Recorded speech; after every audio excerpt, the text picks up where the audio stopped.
Kulanti wanaagsan aqyari meel kastoo adduunka joogtaan halkani waa nabadgal meeliya anigan waxnahay wariyada muuqaalkan maanta waxaan iskula eegi doonaa saaka muxuu waagu ugu bariyay Soomaaliya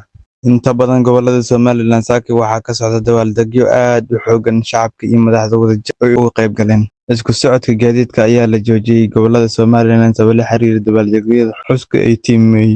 iyadoo booliskanu ay soo saareen amar la xiriira amniga iyo isu socodka qodobkan xigay maanta ugu weyn gudaha Soomaaliya waxa kamid ah caro xogan ayaa ka dhalatay hadal saaka ay safiirka midowga Yurub ka soo saartay kulan ay la yeelatay madaxweyne Xasan Sheekh Maxamuud haddii aan isla sii eegno qodobada kala dawladda Soomaaliya ayaa dhawaan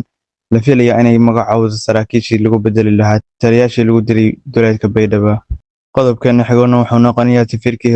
safiirkii hore ee Turkiga ee Soomaaliya ayaa soo jeeday qodobo uu sheegay inay xal u noqon karaan khilaafka siyaasadda Soomaaliya qodobkan kale ayaa noqonaya mucaaradka Soomaaliya ayaa wax laga xumaado ku tilmaamay safiirka Djibouti uu warqadan jiraha ku wareejiyo madaxweynaha aan sharciyada haysan